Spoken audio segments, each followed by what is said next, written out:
Nick DiGiovanni isn't just better than Gordon Ramsay. He's way better. Like having professional chefs question their life choices better. Now, before you start sharpening your knives and calling me a donkey, let's just think about it. Why does Nick connect with people in ways that Gordon can't? Here's the thing. People love Gordon Ramsay. The yelling, the insults, the whole raw chicken theatrics. It's iconic, right?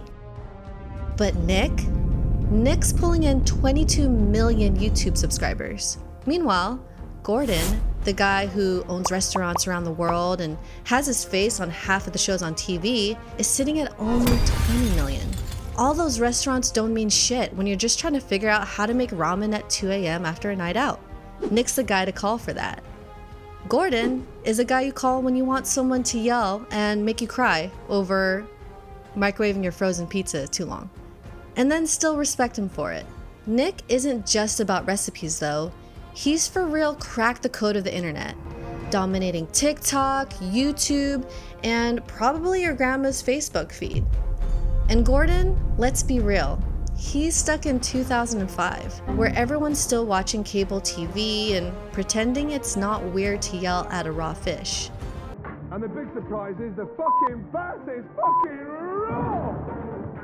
So how does a guy barely old enough to rent a car beat a culinary legend with 3 decades of experience? And what is Nick doing that's making even the biggest names in the food world sweat? Well, this rabbit hole goes way deeper than just views and likes. Let's talk about why people think Gordon Ramsay is the untouchable king of the culinary world. Simple. It's because we're conditioned to believe that the dude who screams the loudest is the best. And the guy's got 17 Michelin stars. And those restaurants? He's running an empire bigger than a Game of Thrones map. Fancy spots in London, Paris, Tokyo, you name it. His career spans over 30 years. And his TV shows? Hell's Kitchen, MasterChef, Kitchen Nightmares. These aren't just shows. They're cultural staples. But nobody's watching TV anymore.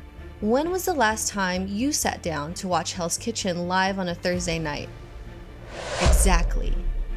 According to the latest Nielsen data, streaming services are crushing it, capturing 41.4% of TV viewing in the US. Streaming outpaced both cable and broadcast TV combined. And you know what the #1 favorite streaming platform is? YouTube. And you know who owns YouTube? Nick freaking DiGiovanni. Ramsay feels untouchable because of his history. He's this larger-than-life figure yelling at people to stop overcooking the scallops. People see him as the top of culinary success because that's how it's been for decades. But the world's changing. People don't want to sit through an hour of someone screaming, "It's raw!" when they can hop on YouTube and watch Nick break a Guinness World Record for making the world's largest chicken nugget in 5 minutes flat. Nick isn't just keeping up with the times, he is the times. Ramsay's empire is impressive, but it's built for a world that doesn't exist anymore. Nick is dominating in the one place where people actually consume content now: streaming. Ramsay's playing catch-up in a digital world that Nick already runs. If Ramsay is a master of the kitchen, Nick's a master of the internet. But what's the secret sauce that made Nick the king of modern cooking content? To understand that, we're going to have to go back, way back in a time. Nick grew up in Rhode Island, learns the magic of cooking from his grandmother and great-grandmother, then heads off to Harvard. And not just to study pre-law or something boring, he creates his own major, food and climate. While most of us are trying to figure out if instant ramen counts as dinner, Nick's out here merging sustainability and cuisine like it's no big deal. Fast forward to MasterChef Season 10. Nick DiGiovanni wasn't just a contestant on MasterChef. Nick was the contestant. The guy who didn't follow the rules, he redefined them. Serving sea bass on a book? That's not just cooking. That's performance art. He takes risks and is creative. Fans loved him for it. Here's where it gets weird. The judges threw in a surprise twist, eliminating someone right after the entree round. And guess who got booted? Nick. Why? Because one judge got an undercooked piece of fish. Meanwhile, the judges weren't happy with Sarah's vegetables either, but she got to stay. Makes you think, right? Was Nick really eliminated because of that one mistake? Or was there something else going on? Twitter was a battlefield when he got eliminated. People were furious. One fan wrote, "How TF do you cut Nick at F3? I guess Gordon, Aaron, and Joe are fine with a master chef that plays it safe for the incredibly difficult and prestigious 10th season, no less. I love Dorian and Sarah, but Nick was more deserving. I just don't get the judge's mindset." Okay, so hear me out. I think Gordon Ramsay knew Nick was a threat. Think about it. Ramsay's the king of the kitchen, the face of MasterChef. But here comes this 22-year-old kid, Harvard educated, full of fresh ideas. Nick wasn't just winning over the judges, he was winning over the audience. And when the audience is on your side, he knew he would get dethroned. Did Nick lose MasterChef because of undercooked fish? Or was it because Gordon Ramsay saw a younger, hotter, more modern version of himself and decided, not today? Maybe the real story isn't about who won season 10, but about who's winning the culinary future. What makes Nick DiGiovanni really stand out? It's not just that he's dominating YouTube, it's the fact that Nick's built something Ramsay never could. Relatability. And that might just be the secret sauce to why he's taking over the culinary world. Don't get me wrong, Gordon Ramsay, amazing chef. But he's got the intensity of a drill sergeant, yelling at contestants. What are you? An idiot sandwich. Idiot sandwich what? An idiot sandwich, Chef Ramsay. It's entertaining, sure, but for the average person just trying to learn how to make dinner without burning their kitchen down, it's a little scary. Nick, on the other hand, he's a guy who showed up at your barbecue, casually teaches you how to make the perfect steak, and then stays to play cornhole. Nick's recipes aren't just creative, they're doable. He's not asking you to source truffle oil from the Alps or age your beef for 47 days. He's showing you how to make a Krabby Patty or recreate viral food trends in your kitchen. And that's what people want now. Fun cooking that feels like they can do it too. Ramsay's fine dining? Incredible! But nobody's making a beef Wellington on a Tuesday night. The culinary world isn't about high-pressure kitchens anymore. People don't want to feel like they're auditioning for Hell's Kitchen just to make an omelet. They want cooking to be fun and even a little messy. Nick is that shift. Nick isn't just cooking up viral recipes, he's redefining what it really means to be a chef in the modern world. And part of that is smashing world records in ways that feel almost unreal. Like, does this dude even have a limit? Nick's cooking up a whole new way to think about food. But while Nick makes cooking look easy, learning something new, whether it's mastering a recipe or diving into a story, can feel impossible when life gets busy. Between work, errands, and trying to figure out what's for dinner, who has time to sit down and actually read something? And then when you finally get a minute, your brain's like, nope, we're watching cat videos instead. That's why I like to use Audible.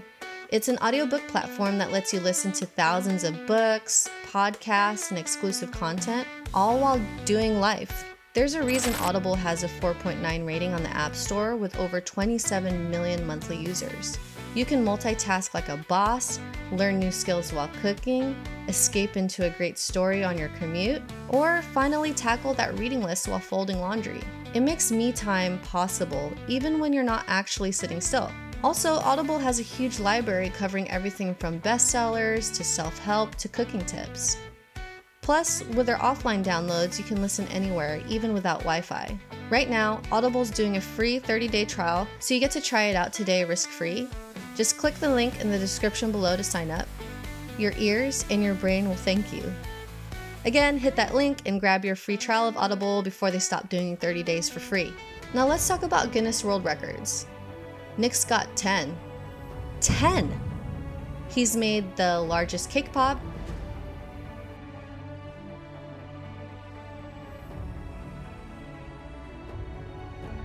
Then there's the largest chicken nugget.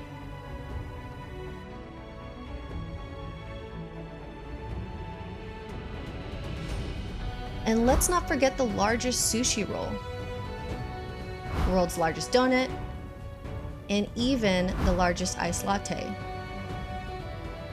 What's next? The world's biggest grilled cheese? I mean, honestly, I wouldn't put it past him. And what did all these records bring in? Views, lots and lots of views.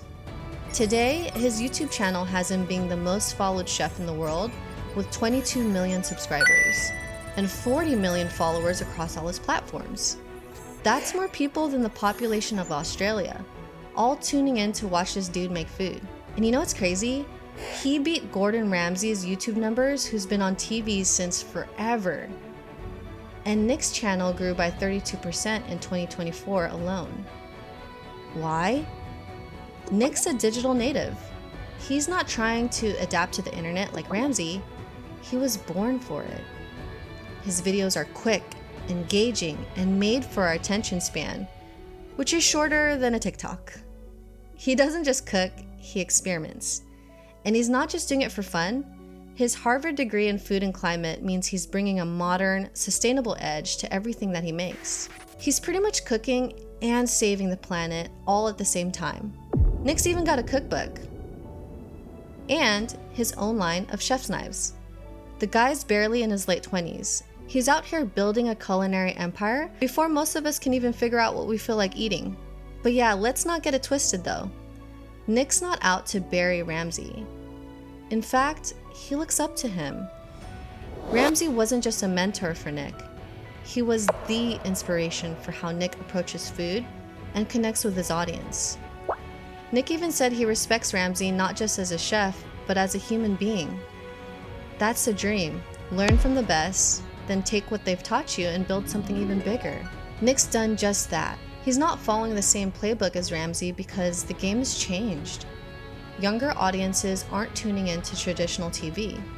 They're on YouTube, TikTok, Instagram, scrolling through creative bite-sized content, and now maybe even Red Note. And Nick, he's leading the charge with his relatable personality, wild experiments, and ability to make cooking feel like something you want to do, not something you have to do. Is Nick DiGiovanni better than Gordon Ramsay? Maybe it's not about who's better. Maybe it's about how Ramsay set the stage and Nick's taking the spotlight for a new era of foodies. Either way, we're all winning. We get to eat the giant cake pop. What do you think though? Is Nick the new king, or is Ramsay's crown still firmly in place? Or should they just team up and make the world's largest lobster risotto? Alright, see ya, time to eat.